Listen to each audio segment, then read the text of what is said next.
दोस्तों कैसे हो सारे के सारे होप सो सारे ठीक हो। स्वागत है एक बार फिर से आपका हमारे यूट्यूब चैनल पर। तो भाई जैसे कि आप सबको पता आज हमारा डे 78 आने वाला है।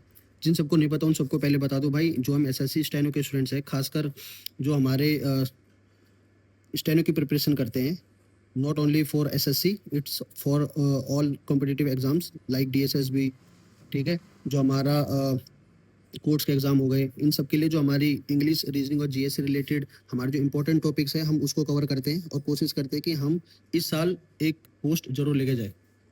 तो जैसे कि मैंने बोला आज हमारा डे 78 रहने वाला है, तो बिना देरी करे आज का टारगेट शुरू करते हैं। सबसे पहले बात करेंगे इंग्लिश की। इंग्लिश में आपने क्या करना है, वोकैब सेक्शन करना है। वोकैब में क्या करना है, सिनोनिम एंटोनिम करने हैं और इडियम फ्रेजेस करने हैं, ठीक है। वोकैब का हमारा स्टेनो का यही लगभग पार्ट होता है। और जो बोल रहे कि वन वर्ड सब्स्टिट्यूशन कोई पार्ट नहीं होता, भाई देखो वन वर्ड सब्स्टिट्यूशन भी एक वोकैब ही है, तो इसमें ज़्यादा कंफ्यूज मत हो कि भाई ओडब्ल्यूएस आने लग गए, ओडब्ल्यूएस आने लग गए, फिर स्पेलिंग एरर्स पूछने लगे हमारे एसएससी में। तो आपको जब वोकैब सेक्शन करते हो तो आपको ये सब दोनों कवर हो जाती है, ठीक है। क्या क्या करना है एसएससी में, जो हमारे इंग्लिश में है, जो हमारे इंग्लिश में है उसमें सिनोनिम एंटोनिम जो है उसमें करने हैं आपको कम से कम 30 प्लस सिनोनिम करने और 30 प्लस एंटोनिम करने, ठीक है। ये एक तरीके का रिवीजन सेशन शुरू हो गया हमारा, ठीक है। और ज़्यादातर हमने क्या करना, मॉक टेस्ट लगाने, इंग्लिश, रीजनिंग, जीएस, इन सब के मॉक टेस्ट जरूर लगाने, ठीक है। और मॉक टेस्ट किस तरीके से लगाने वो भी मैं आपको बता दूंगा। सबसे पहले तो ये चीज़ कर लो, ठीक है, जो हमारा वोकैब का पार्ट है। जैसे मैंने बोला वोकैब तो डेली करनी ही करनी है। हमारा जो स्टेनो है उसमें मेन होता है हमारा इंग्लिश, क्योंकि वो 100 मार्क्स का आता है। और फिर हमारा होता है रीजनिंग, जिनकी ये दोनों चीज़ परफेक्ट है तो वो इजीली एग्जाम क्रैक कर सकते हैं। जीएस में अगर आप 20 से 25 भी ले आते हो और इसमें इन दोनों में अच्छा स्कोर कर देते हो तो काफ़ी अच्छा स्कोर देखने के लिए मिलेगा, ठीक है। अब क्या करना है, साथ में करना है any chapter and their questions and its rules, ठीक है। कोई सा भी एक पार्ट ऑफ स्पीच का कोई भी एक चैप्टर उठा लो, जैसे नाउन हो गया, प्रोनाउन, एडजेक्टिव, एडवर्ब, ठीक है, क्वेश्चन टैग हो गया, कुछ भी उठा लो, तो आपको उसके क्वेश्चन भी करने और साथ में रूल भी लगाने, ठीक है। जब आप रूल्स पढ़ोगे तो आपको एकदम समझ नहीं आता कुछ भी चीज़, ठीक है, जब तक आप उसके क्वेश्चन नहीं लगाओगे। तो इसलिए कह रहा हूँ कोई भी एक चैप्टर पकड़ना, उसके पहले रूल्स पढ़ने, उसके साथ साथ उसके क्वेश्चन भी लगाने कि किस तरह के क्वेश्चन पूछे जाते हैं, ठीक है। अब बात करते हैं रीजनिंग की। रीजनिंग में आपने ज़्यादा कुछ नहीं करना, आपको सिर्फ 3 मॉक टेस्ट लगाने एसएससी सीपीओ के। जैसे इंग्लिश में आपको एसएससी सीपीओ के 3 मॉक टेस्ट लगाने, जैसे मैं बोलता हूँ ना एसएससी सीपीओ 3 मॉक टेस्ट लगाओ सीपीओ के, इंग्लिश में लिखाओ, तो मतलब आपको सिर्फ इंग्लिश के लगाने, ठीक है। आप फुल भी लगा सकते हो, कोई दिक्कत नहीं है, क्योंकि उसी में हमारा जो रीजनिंग है वो भी कवर हो जाएगा, ठीक है। और उसी में हमारा जीएस भी कवर हो जाएगा, ठीक। जीएस का जब भी मॉक टेस्ट लगाते हो तो उसको एनालाइज जरूर करना है, जो भी आपको नई चीज़ देखने के लिए मिलती है उसको नोट डाउन जरूर करना है, ठीक है। जो हमारे एग्जाम पॉइंट ऑफ व्यू से काफ़ी अच्छा लगे, करंट अफेयर से रिलेटेड हो, ठीक है, या तो स्टैटिक जीके कोई क्वेश्चन हो तो उसको जरूर आपने नोट डाउन करना है, ठीक है।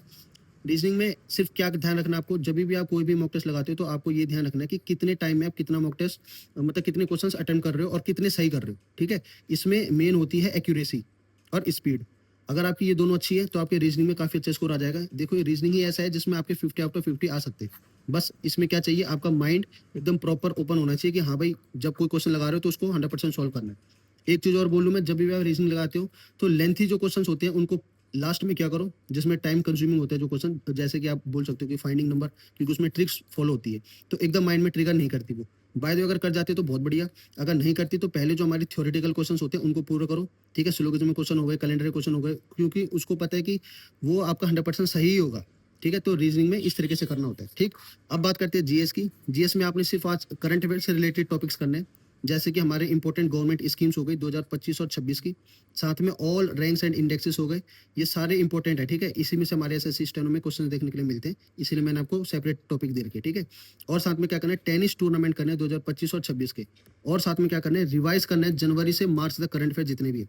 ये जो मैंने टॉपिक्स दिए ये जनवरी से मार्च तक जो हमारे करंट अफेयर है उसमें कवर हो जाते हैं कुछ कुछ टॉपिक्स, ठीक है। तो इसीलिए मैंने बोल रखा है लास्ट में जनवरी से मार्च तक करंट अफेयर को करना है। काफ़ी बच्चे बोल रहे थे कि भाई कौन सा यूट्यूब पे बेस्ट चैप्टर है कि जिसमें हम करंट अफेयर अच्छे से कर पाए, तो मैं आपको बता दूं क्रेजी जी के नाम से एक चैनल है यूट्यूब पे, तो आप वहाँ पे जाके कर सकते हो। वो आपको ट्रिक से भी याद करवा देंगे जो इंपॉर्टेंट टॉपिक्स होते हैं, जैसे टूर्नामेंट हो गए, या फिर हमारे इंडेक्सेस एंड रैंक्स हो गए, या गवर्नमेंट स्कीम्स हो गया, ठीक है, या तो हमारे नोबल प्राइज होते हैं, ठीक है। इसमें एक और ऐड कर देना, नोबल प्राइज 2025 और 26, ठीक है। ये भी काफ़ी इंपॉर्टेंट टॉपिक है, इसमें से क्वेश्चन देखने के लिए जरूर मिलता है, तो ये आपको इजीली लर्न करवा देगा क्रेजी जी के ट्रिक वाला जो चैनल है, ठीक है।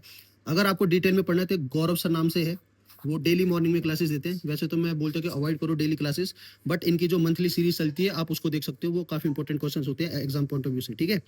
तो ये आज का आपका टारगेट, होप्स आप लोगों को काफ़ी पसंद आया हो, और उम्मीद करता हूँ कि आपका जो आप जो हमारा जो डेली टारगेट देते हैं वो पूरा करते होंगे। और साथ में एक चीज़ बोलूँगा, जब भी आप डेली टारगेट लगाते हो तो उसको रिवाइज जरूर करना, ठीक है। बिना रिवीजन के कुछ याद नहीं रहता ज़्यादा देर तक।